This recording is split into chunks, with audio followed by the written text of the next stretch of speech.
John Lennox, you know him? Let me read this real quick. He is a Northern Irish mathematician, bioethicist, and lay theologian. He has written many books on religion, ethics, and the relationship between science and God. Okay, so mathematician, bioethicist. Bioethics, the study of, medicines and practices to, for health and things like that. It's really not that established. I can probably predict that the reason he's in bioethics is because of abortion. That would be his interest in that. Do you see all the time, if you see videos where people say Professor or Dr. John Lennox, what does it say? And lay theologian. So I've got a degree in electronics. What if I said I'm a biblical scholar. My name is Dr. Dan Paulson. And people would go, oh, gosh, this guy knows what he's talking about. Meanwhile, my doctor isn't. I'm just talking about the Bible. My studies are something different. John's a mathematician here. Dr. Laura Schlesinger. Dr. Laura Schlesinger. Hers was, physiology. So people call up for psychological advice to somebody who's really studied phys ed, but is just there kind of preaching their own personal opinions and, religious-based sort of stuff. Anyway, okay. So I want to be careful with the use of terms when it comes to religion. I give credit to people being biblical scholars. But if they start getting into the teachings of what the Bible means and God and supernatural, suddenly that degree, it's a liberal arts degree at this point. Your degree's meaningless as soon as you start saying God is true. Okay, you can tell me what the Bible says, or you can tell me where it comes from, or the history of it, or something like that, or this person really existed, or that history shows that. That's fine. That's what you biblical scholars do. But to say, I'm a biblical scholar, let's go ahead and start talking about the love of God. No, that's not biblical scholar anymore. That's a preacher. And that is preaching your version of supernatural. You don't get a degree in that. Okay, if I had a degree in mathematics, or if I'm looking for 2 + 2 = 4, I can go anywhere in the world to any person from any religion, and I can get we all know 2 + 2 is 4. There's no question about it. When it comes to religion, you start walking around the world, it's all over the place. What's that degree for? It's a liberal arts degree. It's a degree in supernatural. It's for your own personal beliefs and for people to look up to you because you must know something. All right. There is not one jot of evidence for God. Okay, I don't know who this individual is, or I'm grabbing a sample here. Let's just talk about the words. He's right. I would say that same thing. There is no evidence for God. God is a supernatural claim that is based in faith. You have to have a belief in it. And you might start saying, to say that there's evidence for God, if you really distill that, if you keep talking and stretch and make them talk, exactly what that is based on is existence, therefore God. That's what they're using as evidence. Since things exist, then there must have been God to make it. That is how it's going to distill. There is no evidence that goes anywhere other than that right there. The fact that life exists does not mean God created it. What it means is that life exists. And then as we look and study, what we see is that evolution is a process that we're going through. And John here, I'm going to tell you visually, demonstrates evolution. Let's move on. Well, first of all, take science itself. Why am I passionate about science? Why do I believe science can be done? Well, all right, now I really struggle with his kind of delivery. It's very Jordan Peterson-esque in some ways. Ask a question, well, why do I believe in science? Why do I love science? Why do I respect science? So here's somebody setting up a science thing that's going to be making friends with science and trying to link his supernatural to it right there. Yeah, John, I'm going to tell you something. If you're all about science, talk to me about evolution. Talk to me about abiogenesis. But you won't. You know why? Because you're going to cherry pick it. That's all you can do. Because you're trying to use science, something viable, to prove something that is only faith-based.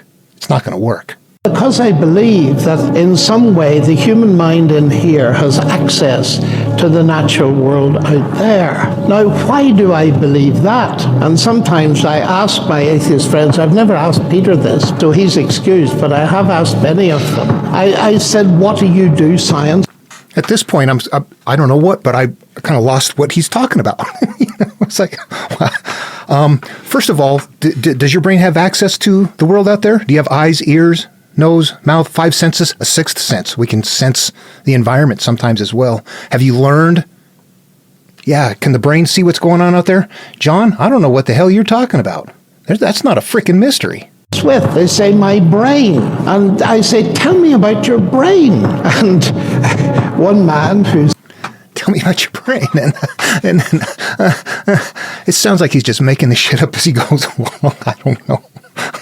I don't know why. There's something wrong in the delivery.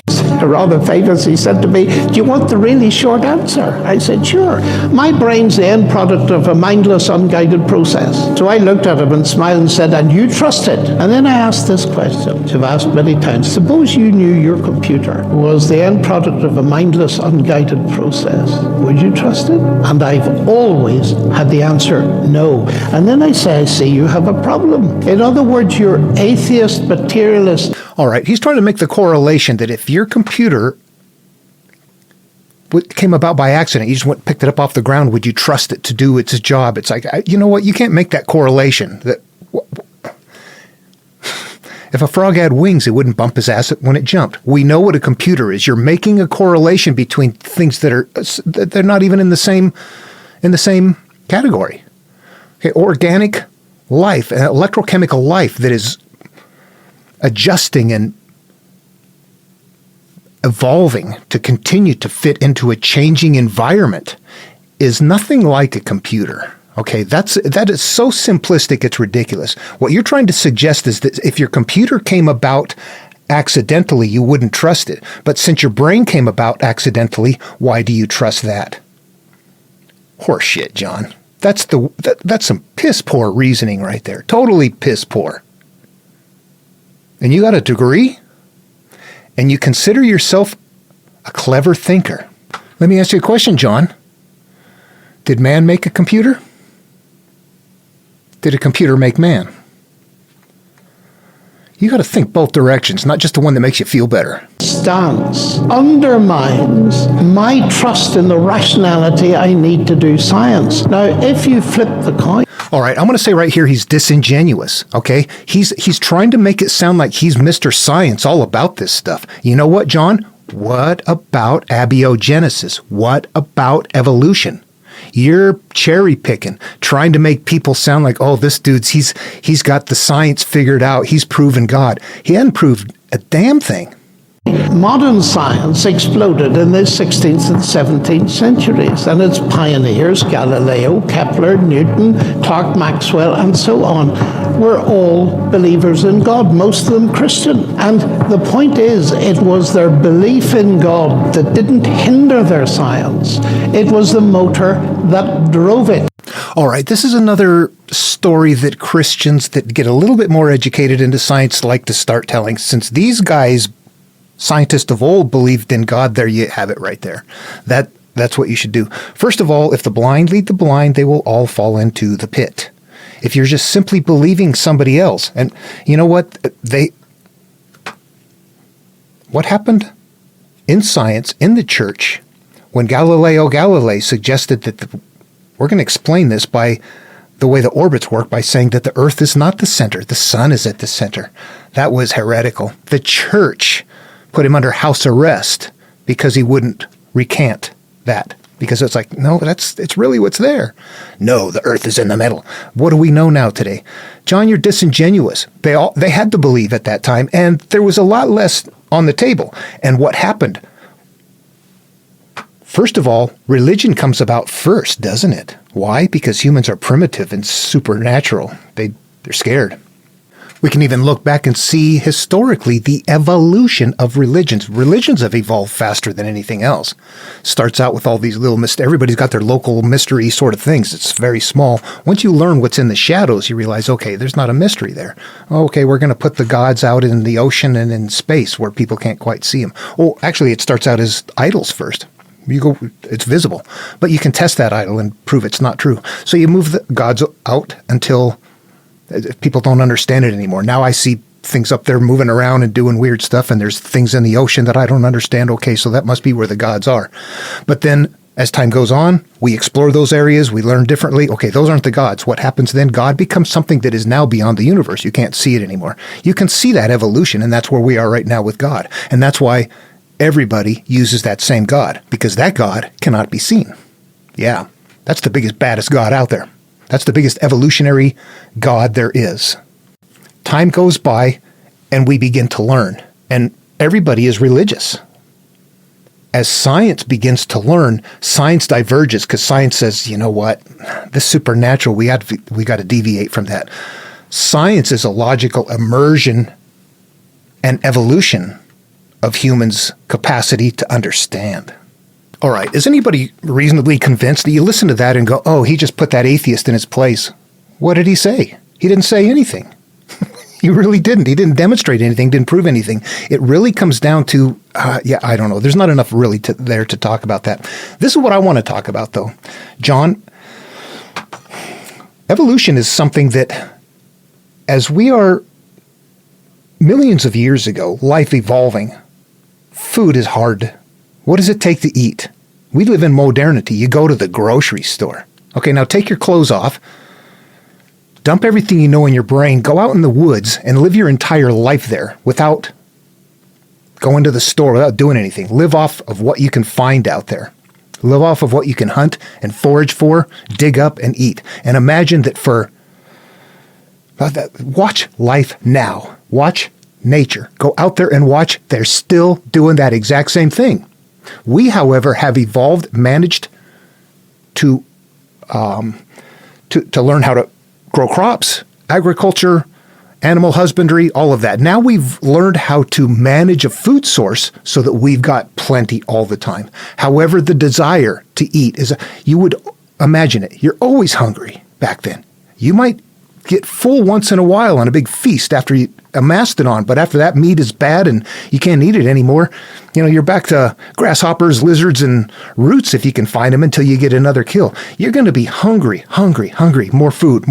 Life is about getting food and not getting eaten. That's it. I need food and I don't want to get eaten. I need food. I don't want to get eaten. Now what happens today? I forgot this part. We want to have sex. We want to procreate. We see that everywhere, and it doesn't matter where you are, what political party you are, or anything like that. Sex is a drive. Sex is a drive. People won't stop. Feels good. It's a part of evolution. We're not going to get eaten, but we still act like we need food. What do you see with John right there? It looks like he's about ready to lay down in that chair. He looks like he's about a 350-pounder. John there demonstrates evolution to me as somebody who has no control over your input. Now, everybody, please, I'm not picking on overweight. I'm packing 20 pounds probably myself. I get it, but I'm not the one that's arguing that God created everything. Did God create you to eat so much that you become overweight? That you abuse food while in this world there's people starving to death? And you're going to say God is the reality of everything? You got to listen carefully. Evolution is a selfish process. I take care of me. If I don't, I'm not going to survive. All right. He talks, what is it? It's like Jordan Peterson, 99% content-free speech. You listen to it and you go, wow, that's got a lot of flowery verbiage or something here. There's something wrong. And you work it through and you go, that person's not saying anything. What they're really saying is existence, therefore God. And that's all John has. But people like him because they like he's got that, he's a dummy, but he's got a way he delivers it that's people go, there it is. I'm confident with that. I'm confident because he says it so confidently. Same as Jordan Peterson. You listen to it and go, what the hell did you just say? Yeah, you didn't say anything. And you're sitting there poring over that chair. Sorry. There's something about people, there's something about delivery sometimes that it just rubs me the wrong way. And he's one that does it. It's actually like a David Paulides does it too. There's certain ways people do things that they're adding excess verbiage, not getting to the point. And it wanders and it meanders, but it's just like throwing out flowers along the way, and it's not really getting anywhere. That's how I see it in my head.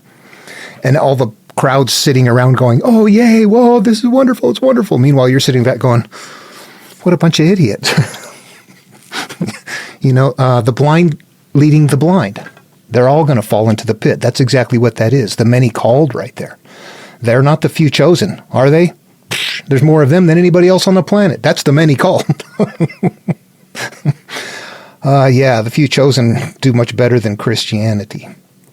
All right. Well, yeah, when you ask somebody a question, is there evidence for God? And they start with, well, science. Why do I like science? Why do I enjoy science? Science is it's like, what are you doing? You got to ask the question. What he's doing is he's setting up conditions. I don't think it's intentional. It's just how it works, the way his brain works. He's taking time and setting up, and he's creating a mental flow for the people that are going to sit and pay attention to him. Meanwhile, he's not going anywhere, but they like the colors. They like the sound of it. So that's it. Yeah, that's kind of like what religion is, actually. People talk and talk and talk, but they don't understand the mythology of it or how to interact with the material. So that all the people like this that are worshiping the material and not interacting with it, boy, at some point, if you know how to interact with it, they all sound like nutcases. John, you sound like a nutcase. Nice one, but yeah, you're a nutcase. He talks and he's very proud. I've seen some of his other stuff where he kind of fashions himself as this very elaborate, clear thinker. He's referenced himself to some, historical thinker, Plato or Socrates or something at one point in time. I don't remember, that he kind of thinks that same way. And I listen to that and go, what a freaking ego, dude. You can't even get out of your own thought process there. You don't understand that if you had been born on Sentinel Island, you'd be chasing off Christians and killing them. That if you had been born in Saudi Arabia, you'd be singing the praises of Allah. If it was in the outback of Australia someplace, you'd be dancing on a stone somewhere and looking for the nature spirits. I don't know, actually. You can't get out of your own biases, John. You're not thinking anything clearly. What you're doing is you are preaching and making money and getting wealthy, fat and happy off of life. And you may have a belief that feels good for you and it's successful for you. But in all reality, what's it doing for other people? We're ignoring our plight here on earth. Don't get me wrong. You very apparently have an elaborate thinking process, but your thinking process is motivated by what? It's motivated by a supernatural belief and emotion. It's not motivated by, I have an empty mind and I don't know what's out there, so I'm going to go look and I'm going to find out what's there. We're doing different things. I don't believe in God. But if God shows up, I believe in God. Okay, I don't interact with God. You don't interact with God, but you believe in God. So therefore, your elaborate thinking is convoluted because it's not looking for truth. It's looking for emotional relief. Ignorantly, blindly running along, ignorance is bliss. Yeah, we're running into trouble on this planet. We're not far away from it. And everybody who says that evolution thing, yeah, that's a bunch of baloney. We're going to heaven. We just keep pumping out kids, eating more food, pumping. I see nothing but evolution. What the hell kind of a God would do that? All right. See you in the next video.